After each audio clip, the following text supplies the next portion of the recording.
राम रूप गुण सुमिरत मगन भयो छन एक, रावण मांग्यो कोटि घट मद अरु महेश अनेक। श्री रामचंद्र जी के रूप और गुणों को स्मरण करके वह एक क्षण के लिए प्रेम में मगन हो गया। फिर रावण ने करोड़ों घोड़े मदरा और अनेकों भैंसे मंगवाए। महेश खाए करे मदिरा पाना, गरजा बज्रा घात समाना। कुंभकर्ण दुर्मुदरन रंगा, चला दुर्ग तज से नन संगा। भैंसे खाकर, करोड़ों भैंसे खाकर, करोड़ों घड़े की मदरा पीकर और अनेकों भैंसे खाकर और मदरा पीकर वह वज्राघात बिजली गिरने के समान गरजा। कुंभकर्ण मद से चूर, रण के उत्साह से पूर्ण कुंभकर्ण किला छोड़कर चला। सेना भी साथ नहीं ली राम से युद्ध करने के लिए। रावण ने जगाया उसे, और जगाने के लिए भी उसे बड़े प्रयत्न करने पड़े। तमाम जो उसके ऊपर हाथी घोड़े छोड़ने पड़े, तब जाके वो जगा, क्योंकि वो 6 महीने सोता था। और जब जगा तो फिर उसके लिए रावण ने करोड़ों घड़े मदरा और अनेकों भैंसे मंगवाए। जी हाँ दोस्तों, ये देखिए आप रामचरितमानस में श्रद्धेय तुलसीदास जी ने लिखा हुआ है, और उनकी गिनती जो है करोड़ों से नीचे कहीं है नहीं। कुंभकर्ण के लिए करोड़ों घड़े तो मदरा मंगाई रावण ने, पिलाई उसे, और अनेकों भैंसा खिलवाए, और तब जा कर के वो अकेला ही बगैर सेना के राम से युद्ध के लिए चल दिया, रणस्थल के लिए। तो दोस्तों ये तुलसीदास जी गिनती जो है आप देखेंगे रामचरितमानस में, कोट कोट, जगह जगह कोट कोट, करोड़ों से नीचे तो गिनती जानते ही नहीं थे तुलसीदास जी। यहाँ भी है कि देखिए कुंभकर्ण जो है करोड़ों करोड़ों बानर जूझ रहे हैं, करोड़ों बानर उसके पेट में घुस गए, करोड़ों बानर फिर उसके मुंह से और नाक से निकले हैं। बड़ा विचित्र वर्णन है तुलसीदास जी का इसमें दोस्तों, देखिएगा। और किस तरह से जो है तुलसीदास जी ने अपनी कवित्व शक्ति का इसमें वर्णन किया है, अपने महिमा का, रामचंद्र जी की महिमा का भी वर्णन किया है कि वो किस तरह से जूझते हैं, एक एक लाख बाण जो है एक साथ चलाते हैं कुंभकर्ण को मारने के लिए। तो दोस्तों बड़ा विचित्र प्रसंग है, और इससे मालूम पड़ता है कि तुलसीदास जी ने खूब लंबी लंबी फेंकी हैं दोस्तों पूरे रामचरितमानस में। आइए यहाँ भी देख लेते हैं। तो देखिएगा, महेश खाए करे मदिरा पाना, गरजा वज्रा घात समाना। कुंभकर्ण दुर्मदरन रंगा, चला दुर्ग तज से नन संगा। भैंसे खाकर और मदरा पीकर हुआ वज्राघात, बिजली के समान, बिजली गिरती है जैसे जब कड़कती है ऐसे गरजा। मद से चूर, रण के उत्साह से पूर्ण कुंभकर्ण किला छोड़कर अकेला चला, क्योंकि करोड़ों घड़े मदरा पी गया और भैंसे खा गया। फिर तो अकेला ही चल दिया, सेना भी साथ नहीं ली उसने। देख विभीषण आगे आयो, पर्यो चरण ने जमा नाम सुनायो। अनुज उठाए हृदय ते ही लायो, रघुपति भक्त जाने मन भायो। उसे देखकर विभीषण आगे आए और उसके चरणों पर गिरकर अपना नाम सुनाया। छोटे भाई को उठाकर उसे हृदय से लगा लिया, और श्री रघुनाथ जी का भक्त जानकर वे उसके मन को प्रिय लगे, कुंभकर्ण जी को प्रिय लगे। विभीषण ने कहा, तात लात रावण मोहि मारा, कहत परम हित मंत्र विचारा। तेहि गलान रघुपति पह आयऊँ, देख दीन प्रभु के मन भायऊँ। विभीषण ने कहा, हे तात, परम हितकर सलाह एवं विचार करने पर, विचार की बात कहने पर रावण ने मुझे लात मारी, मेरा अपमान किया, और उसी ग्लानि के मारे में श्री रघुनाथ जी के पास चलाया। दीन देखकर प्रभु के मन को मैं बहुत प्रिय लगा। सुन सुत भयो काल बस रावण, सो के मान अब परम सिखावन। कुंभकर्ण ने कहा, हे पुत्र सुन, रावण तो काल के बस हो गया है, उसके सिर पर मृत्यु नाच रही है, वह क्या अब उत्तम शिक्षा मान सकता है किसी की। हे विभीषण, तू धन्य है, धन्य है, धन्य है। हे तात, तू राक्षस कुल का भूषण हो गया।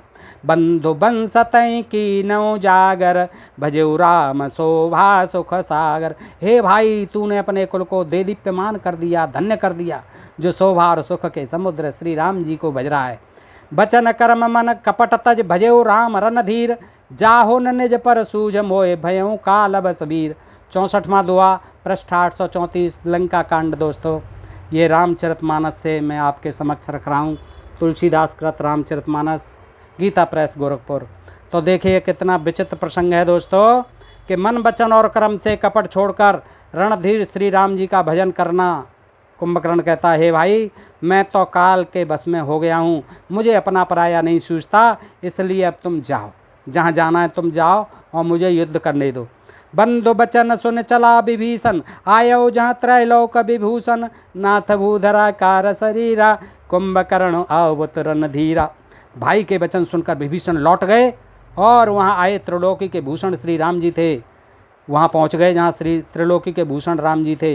विभीषण ने कहा, हे नाथ, पर्वत के समान विशाल देह वाला रणधीर कुंभकर्ण आ रहा है। इतना कपिन सुना जब काना, किलकिलाए धाये बलवाना, लिए उठाए बिटप और भूधर कटकटाए डारहि ता ऊपर। जैसे ही उसने कहा विभीषण ने कि हे भगवान, अब तो देखिए विशाल भूधराकार शरीर वाला कुंभकर्ण चला रहा है।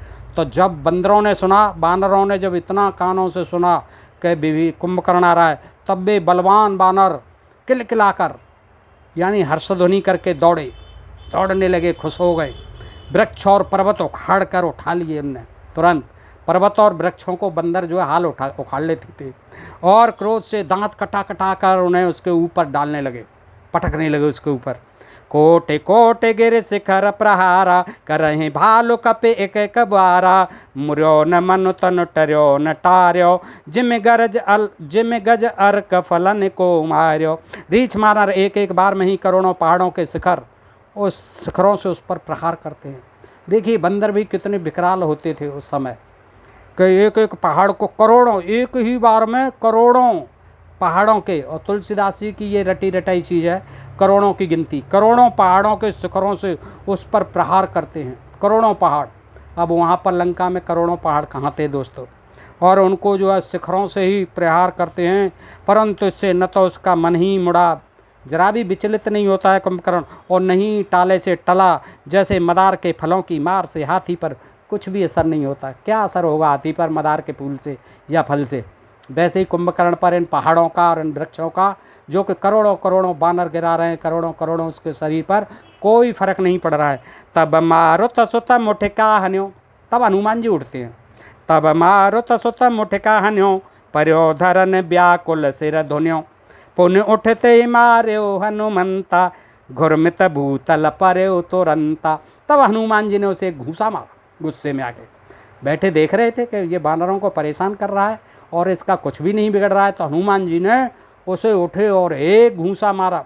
वह व्याकुल होकर कुंभकर्ण पृथ्वी पर गिर पड़ा और सिर पीटने लगा। बिल्कुल हनुमान का तो घूसा ही इतना ताकतवर था, फड़फड़ाने लगा, वो सिर पीटने लगा।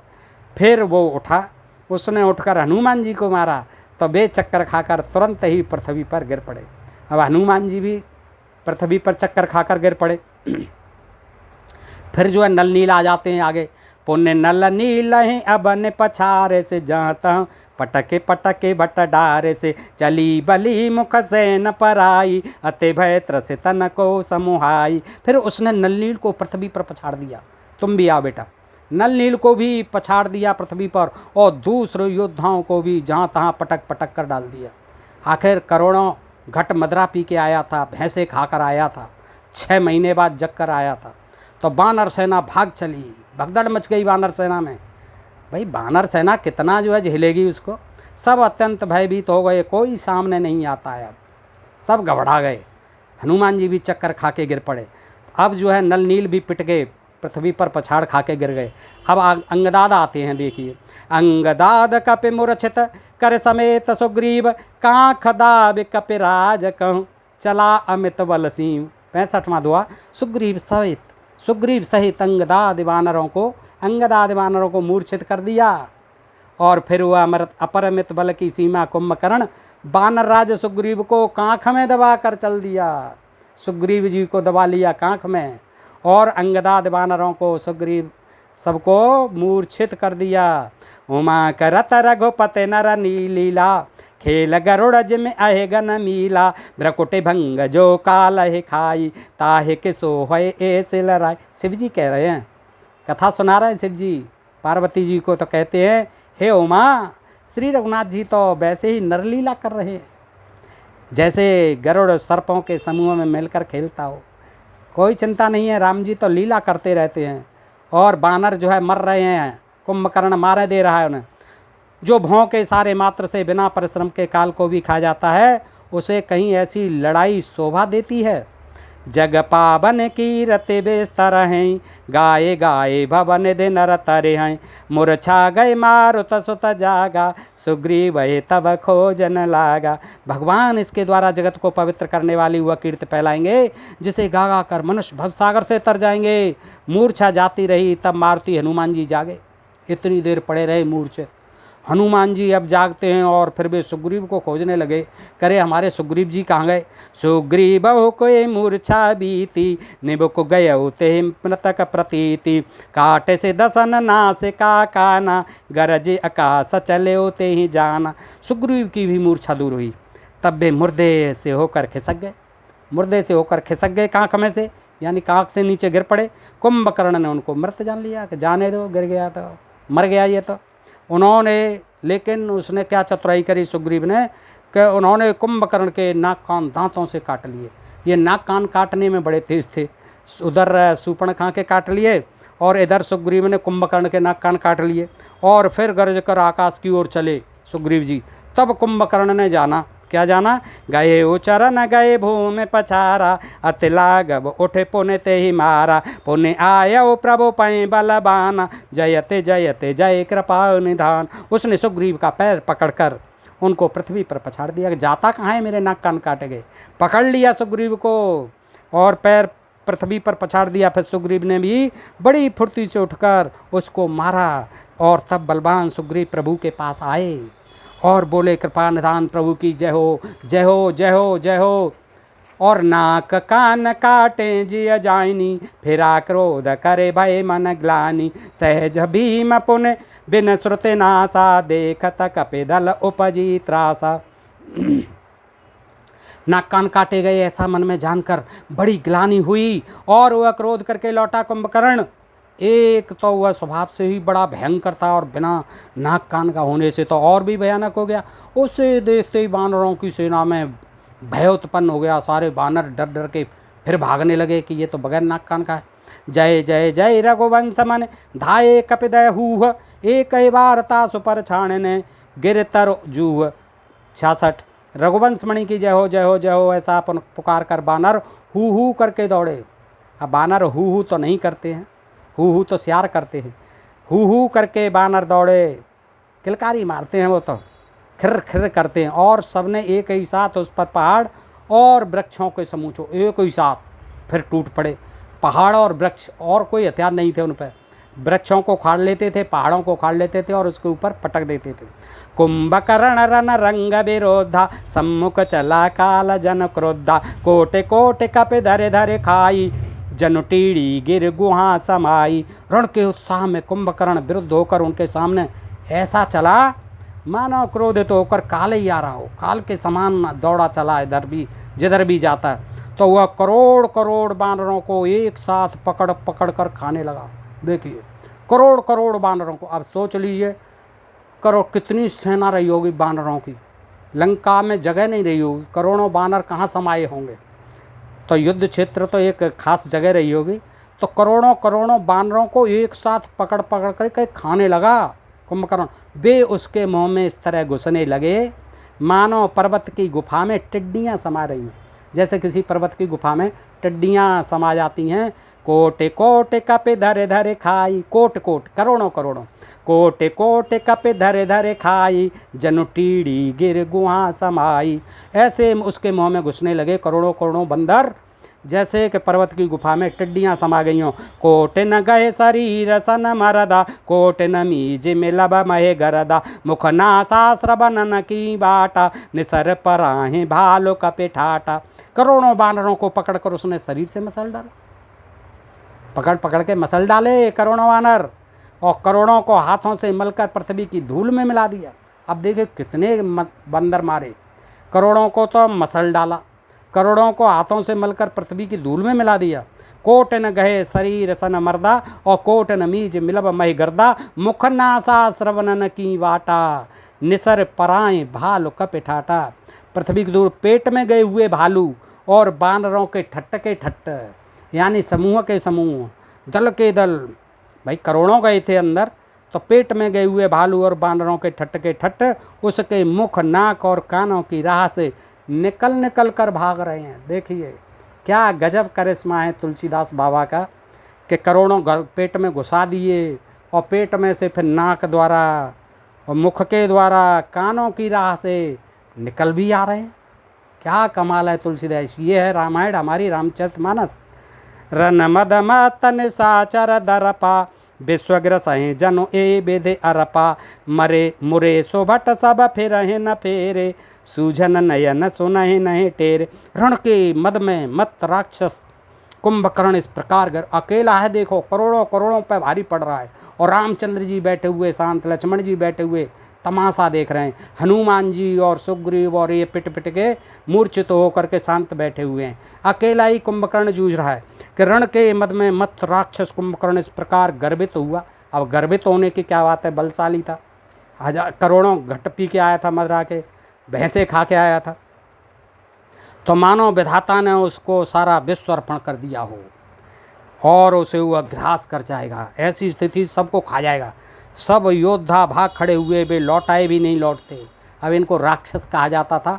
ये कितने बलवान होते थे दोस्तों, इसी से आप आकलन कर लीजिए। आँखों से उन्हें सूझ नहीं पड़ता और पुकारने से सुनते नहीं। कुंभकर्ण कपे फौज बिडारी, सुनिधाई रजनी चरधारी, देखी राम बिकल कटकाई, रिपो अनीक नानाओ विधि आई। कुंभकर्ण ने बानर सेना को तितर बितर कर दिया, हाहाकार मच गया।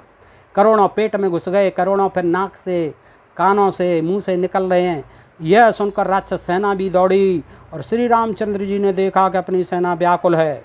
अब देखा श्री रामचंद्र जी कि अपनी बानर सेना व्याकुल है और शत्रु की नाना प्रकार की सेना और आ गई है, कुंभकर्ण की सेना भी आ गई। सुनो सुग्रीव विभीषण अनुज संहारे हुसैन, मैं देखूँ खल बल दल है, बोले राजीव नयन। तब कमल नयन श्री राम जी बोले, हे सुग्रीव, हे विभीषण और हे लक्ष्मण, सुनो तुम सेना को संभालना, मैं इस दुष्ट के बल और सेना को देखता हूँ। अब मैं देखता हूँ, तुम संभालो भाई सुग्रीव, विभीषण, हनुमान, लक्ष्मण जी, अब मैं देखता हूँ। कर सारंग साज कटे भाथा, अरे दल दल न चले रघुनाथा, प्रथम कीन प्रभु धनुष टकोरा, रिपु दल बदेर भयउ सुनि सोरा। हाथ में सारंग धनुष और कमर में तरकस सजकर श्री रघुनाथ जी शत्रु सेना को दलन करने चले। प्रभु ने पहले तो धनुष का टंकार किया, जिसकी भयानक आवाज़ सुनते ही शत्रु दल बहरा हो गया, सारे राक्षस बहरे हो गए जैसे ही धनुष की टंकार की। सत्यसंध छाड़े सरल अच्छा, कालपस काल सरप जन चले सपच्छा, जहाँ तहाँ चले विपुल नायराचा, लगे कटन भट बिकट पिसाचा। फिर सतप्रतज्ञ श्री राम जी ने 1,00,000 बाण छोड़े।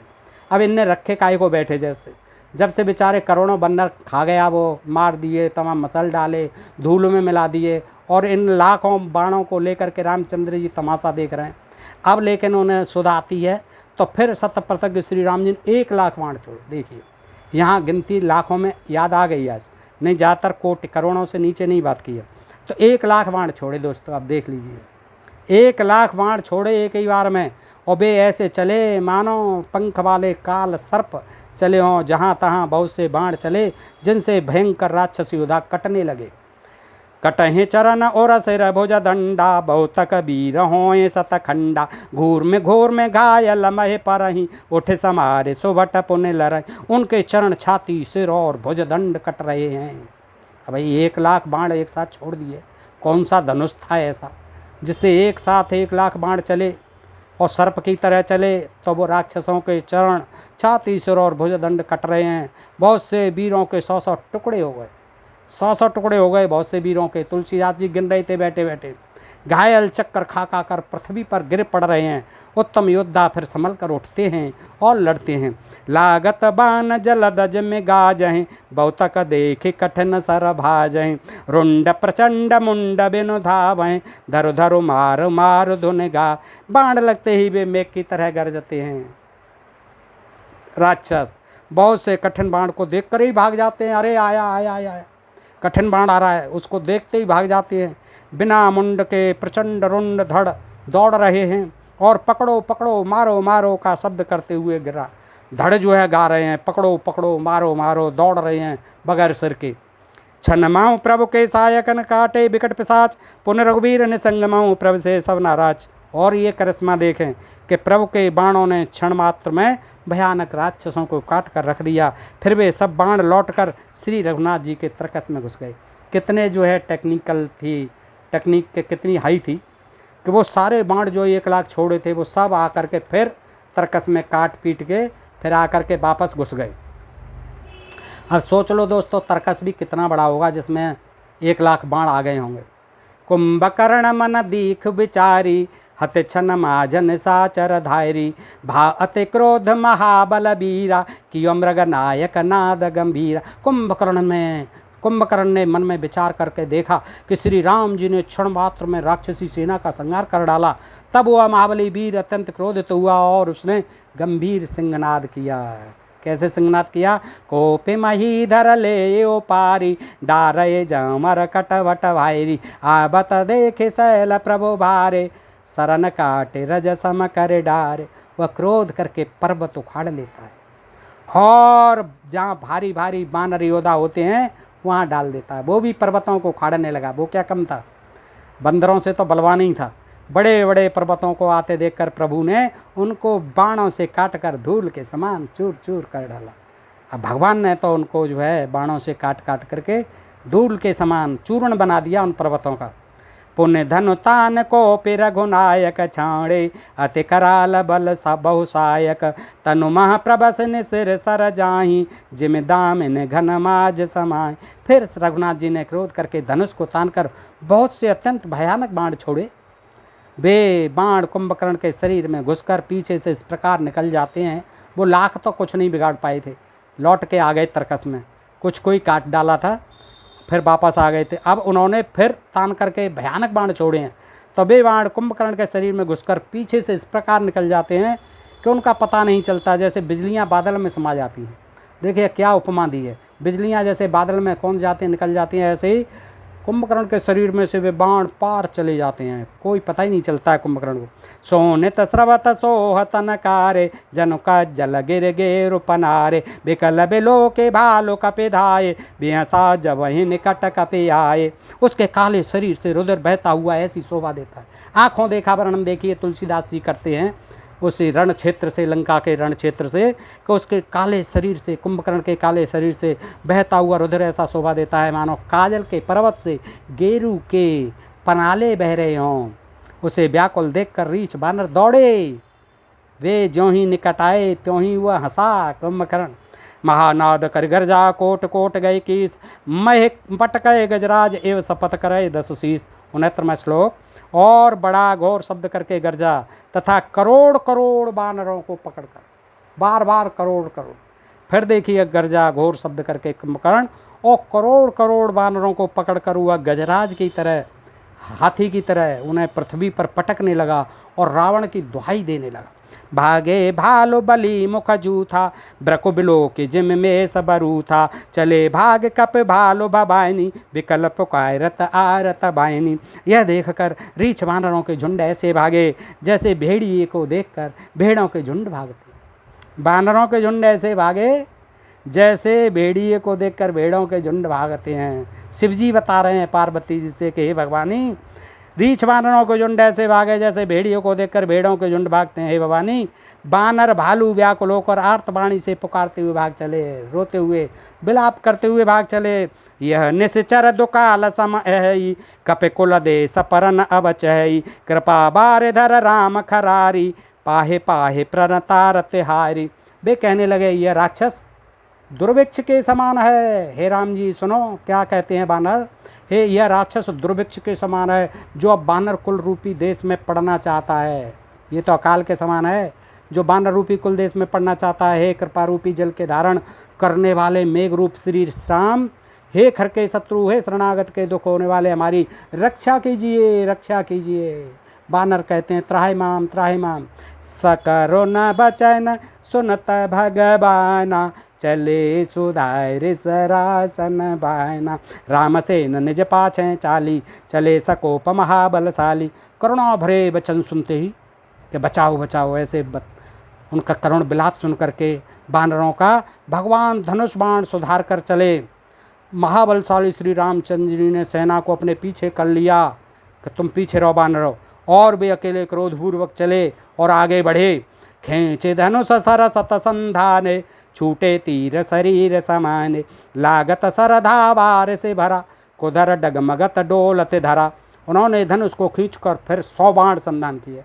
अब लाख पैसे 100 बाण पे आ गए। 1 लाख में भी कुछ नहीं बिगड़ा, उनसे भी कुछ नहीं बिगड़ा। अब उन्होंने 100 बाण चलाए, 100 बाण संधान किए, बाण छूटे और उसके शरीर में समा गए कुंभकर्ण के में। बाणों के लगते ही वो क्रोध में भरकर दौड़ा। उसके दौड़ने से पर्वत डगमगाने लगे और पृथ्वी हिलने लगी। देखिए 100 बाण घुस गए, फिर भी उसे चिंता नहीं है बेचारे को, दौड़ रहा है बेचारा, और बलशाली था इसलिए पर्वत भी डगमगाने लगे और पृथ्वी हिलने लगी। लीन एक ते सैलौ पाटी, रघुकुल तिलक भुजा सोए काटी, धाबा बाम बाहो गिर धारी, प्रभु सोए भुजा काट मह पायरी। उसने एक पर्वत उखाड़ लिया। देखिए 100 बाण घुसे हुए हैं, फिर भी उसकी हिम्मत देखिए, एक पर्वत उखाड़ लिया। रघुकुल तिलक श्री राम जी ने उसकी वह भुजाई काट दी जिससे उठाया था, उखाड़ा था। अब वो तो दोनों से उठाया होगा, लेकिन इसमें कहते हैं एक पर्वत उखाड़ लिया एक भुजा से, तो भुजा काट दी। तब वह बाएं हाथ में पर्वत को लेकर दौड़ा, प्रभु ने उसकी वह भुजा भी काट कर पृथ्वी पर गिरा दी। अलग अलग क्यों काट रहे हैं, एक बार में ही सिर काट देना था। काटें भुजा सोह खल कैसा, पच्छहीन मंदर गिर जैसा, उग्र बिलोकन प्रभु बिलोका, ग्रसन चहत मानहु तेरे लोका। भुजाओं के कट जाने पर वह दुष्ट कैसी शोभा पाने लगा, जैसे बिना पंख का मंदराचल पहाड़ हो। मंदराचल पहाड़ के भी पंख होते थे, उसको भी जो है बगैर पंख का बता दिया था। उसने उग्र दृष्टि से प्रभु को देखा कुंभकर्ण ने, मानो तीनों लोगों को निगल जाना चाहता हो, इतना क्रोध में था। करे चिक्कार घोर धावा बदन पसार, गगन सिद्ध सुर त्रासित हा हा हेत पुकार। वह बड़े बड़े जोर से चिक्गाड़ करके मुँह फैलाकर दौड़ा। आकाश में सिद्ध और देवता डर कर हा हा हा इस प्रकार पुकारने लगे। सभय देव करुणा दिन जान्यो, श्रवण प्रजंत सरासन उतान्यो, बिसखे निकर निश्चर मुख भरेऊ, तदपि महाबल भूमि न परेऊ। करुणा निधान भगवान ने देवताओं को भयभीत जाना, तब उन्होंने धनुष को कान तक तान कर राक्षस के मुख को बाणों के समूह से भर दिया। देवताओं को भयभीत जाना, अब बानरों को भयभीत नहीं जाना। लड़ देवता कहीं छुप करके तमाशा देख रहे हैं स्वर्ग में ऊपर, और वो जो है मर रहे हैं, तमाम करोड़ों को खा गया, तमाम जो है मसल डाले, कुचल डाले, धूल में मिला दिए, और उनकी नहीं कह रहे हैं। भगवान ने देवताओं को भयभीत जाना, तब उन्होंने क्या, अब तो देवता भयभीत हो रहे हैं, उन्होंने धनुष को कान तक तान कर, पता नहीं पहले कहाँ तक तानते थे लाखों को, अब जो है जो धनुष ताना वो कान तक ताना, और राक्षस के मुंह को बाणों के, राक्षस के मुख को बाणों के समूह से भर दिया। तो भी वह महाबली पृथ्वी पर न गिरा, इतना बलशाली था। सर ने भरा मुख सम्मुख धावा, काल त्रोन सजीव जनु आवा, तब प्रभु को तीव्र सरलीना, धरते भिन्नता सुसिर की। मुख में बाण भरे हुए प्रभु के सामने दौड़ा। अब क्या कर सकता है, मुख ही भर गया जब, मानो काल रूप सजीव तर्क से ही आ रखा हो। तब प्रभु ने क्रोध करके तीक्ष्ण बाण लिया और उसके सिर को धड़ से अलग कर दिया। अब खेल खत्म कर दिया। इतने बाण बेकार चले गए। अरे ये काम तो पहले ही कर देना था, इतने बानर मार दिए। सो सिर पर्यो दसानन आगे, बिकल भयो जिम फने मन त्यागे, धरने दसाए धर धाब प्रचंडा, तब प्रभु काटे की न दोए खंडा। वह सिर रावण के आगे जा गिरा। देखिए ये उस सिर जो है रावण के आगे जा गिरा कुंभकर्ण का। उसे देखकर रावण ऐसा व्याकुल हुआ जैसे मण के छूट जाने पर सर्प। कुंभकर्ण का प्रचंड धड़ दौड़ा, सिर दौड़ा, फिर कुंभकर्ण का धड़ भी दौड़ा, जिससे पृथ्वी धसी जाती थी, पृथ्वी धसने लगी। तब प्रभु ने काट कर उसके 2 टुकड़े कर दिए। चल तुझे हल्का कर देता हूँ। धड़ के 2 टुकड़े कर दिए। परे भूमि जिब न बतई भूधर, हेठ देव हेठ दाबे कपि भालु निशाचर, तासु तेज प्रभु बदन समान, सुर मुनर सबहि अचंभव मान। बानर भालू और निशाचरों को अपने नीचे दबाते हुए वे दोनों टुकड़े, मरते मरते हुए दोनों टुकड़े निशाचरों को और बानर भालुओं को अपने पृथ्वी पर, अपने नीचे दबाते हुए पृथ्वी पर ऐसे पड़े जैसे आकाश से 2 पहाड़ गिर पड़े हुए। कितने ही बानर भालू और निशाचर उनके टुकड़ों के नीचे धड़ के जो 2 टुकड़े कर दिए थे उसके नीचे दब के मर गए। उसका तेज, और उसका तेज जो था, कुंभकर्ण का जो तेज निकला वो प्रभु श्री रामचंद्र जी के मुख में समा गया, तेज जो है उनके मुख में समा गया। यह देखकर देवता और मुनि सभी ने आश्चर्य माना। सुरदुंदुभि बजाबहें हरसहें अस्तुति करहें सुमन बहु बरसहें करे बिनती सुर सकल सिधाए ते ही समय देव ऋषि आए। देवता नगाड़े बजाते, बस देवताओं का काम कुछ नहीं था। रामचंद्र जी पर इतना संकट है, वहाँ बानर झेल रहे हैं, मर रहे हैं बेचारे, लेकिन वो अपने वहाँ आराम से स्वर्ग से बैठे बैठे तमाशा देखते रहते हैं। और फिर जब कुछ अच्छा हो जाता है तो ढोल नगाड़े बजाने लगते हैं। देवता नगाड़े बजाते, हर्षित होते और स्तुति करते हुए बहुत से फूल बरसा रहे हैं। विनती करके सब देवता चले गए, चलो चलो खेल खत्म हुआ। विनती कर करके ढोल नगाड़े बजा बजा करके जय जयकार करके फूल बरसा करके सब देवता अपने अपने घर चले गए। उसी समय देवर्षि नारद आ गए। अब नारद जी जो है उनका काम ही था ये इधर की उधर करना और देख के जो है समाचार पहुंचाना।